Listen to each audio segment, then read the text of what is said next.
Leviticus chapter 14. The Lord said to Moses, "These are the regulations for any diseased person at the time of their ceremonial cleansing when they are brought to the priest. The priest is to go outside the camp and examine them. If they have been healed of their defiling skin disease, the priest shall order that 2 live clean birds and some cedar wood, scarlet yarn, and hyssop be brought for the person to be cleansed. Then the priest shall order that the one of the birds be killed over fresh water in a clay pot.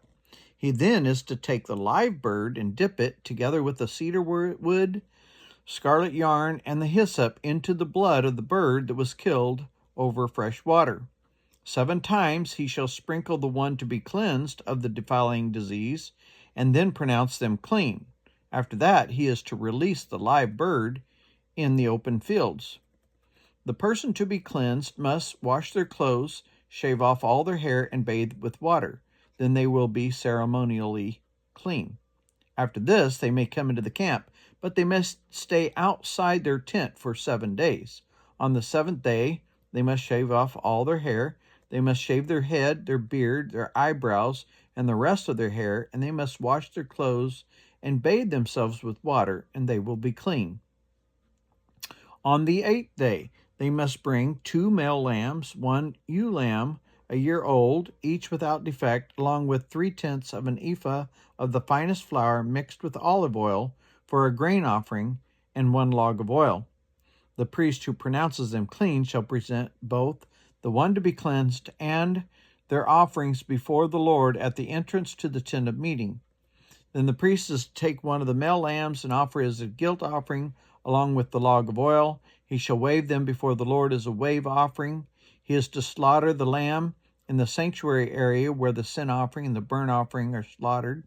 Like the sin offering, the guilt offering belongs to the priest. It is most holy. The priest is to take some of the blood of the guilt offering and put it on the lobe of the right ear of the one to be cleansed, on the thumb of the right hand, and on the big toe of the right foot. The priest shall then take some of the log of oil, pour it in the palm of his own left hand, dip his right forefinger into the oil in his palm, and with his finger sprinkle some of it before the Lord 7 times. The priest is to put some of the oil remaining in his palm on the lobe of the right ear of the one to be cleansed, on the thumb of the right hand, and on the big toe of the right foot, on top of the blood of the guilt offering. The rest of the oil in his palm the priest shall put on the head of the one to be cleansed, and make atonement for them before the Lord. Then the priest is to sacrifice the sin offering and make atonement for the one to be cleansed from their uncleanness. After that, the priest shall slaughter the burnt offering and offer it on the altar together with the grain offering, and make atonement for them, and they will be clean.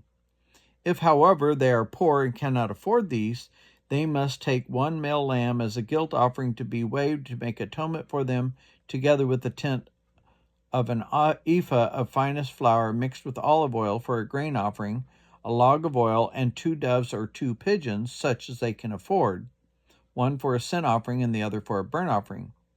On the 8th day they must bring them for their cleansing to the priest at the entrance to the tent of meeting before the Lord.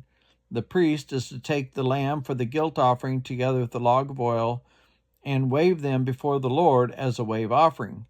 He shall slaughter the lamb for the guilt offering and take some of its blood and put it on the lobe of the right ear of the one to be cleansed, on the thumb of the right hand, and on the big toe of the right foot. The priest is to pour some of the oil into the palm of his own left hand, and with his right forefinger sprinkle some of the oil from his palm 7 times before the Lord. Some of the oil in his palm he is to put on the same places he put the blood of the guilt offering, on the lobe of the right ear of the one to be cleansed, on the thumb of the right hand, and on the big toe of their right foot. The rest of the oil in his palm the priest shall put on the head of the one to be cleansed to make atonement for them before the Lord. Then he shall sacrifice the doves or the young pigeons, such as the person can afford, one as a sin offering and the other as a burnt offering, together with the grain offering. In this way, the priest will make atonement before the Lord on behalf of the one to be cleansed. These are the regulations for anyone who has a defiling skin disease and who cannot afford a regular offerings for their cleansing. The Lord said to Moses and Aaron, "When you enter the land of Canaan, which I am giving you as your possession, and I put a spreading mold in a house in that land, the owner of the house must go tell the priest, 'I have seen something that looks like a defiling mold in my house.' The priest is to order the house to be emptied before he goes in to examine the mold, so that nothing in the house will be pronounced unclean. After this, the priest is to go in and inspect the house. He is to examine the mold on the walls, and if it is greenish or reddish depressions that appear to be deeper than the surface of the wall, the priest shall go out the doorway of the house and close it up for 7 days. On the 7th day, the priest shall return to inspect the house. If the mold has spread on the walls, he is to order that the contaminated stones be torn out and thrown into an unclean place outside the town. He must have all the inside walls of the house scraped, and the materials that is scraped off dumped into an unclean place outside the town. Then they are to take the other stones to replace these and make new clay and plaster in the house. If the defiling mold appears in the house after the stones have been torn out and the house scraped and plastered, the priest is to go and examine it, and if the mold is spread in the house, it is a persistent defiling mold. The house is unclean. It must be torn down, its stones, timbers, and all the plaster, and taken out of the town to an unclean place. Anyone who goes into the house while it is closed up will be unclean until evening. Anyone who sleeps or eats in the house must wash their clothes. But if the priest comes to examine it, and the mold is not spread after the house has been plastered, he shall pronounce the house clean, because the defiling mold is gone. To purify the house, he is to take 2 birds and some cedar wood, scarlet yarn, and hyssop. He shall kill one of the birds over fresh water in a clay pot. Then he is to take the cedar wood, the hyssop, the scarlet yarn, and the live bird, and dip them in the blood of the dead bird and the fresh water, and sprinkle the house 7 times. He shall purify the house with the bird's blood, the fresh water, the live bird, the cedar wood, the hyssop, and the scarlet yarn.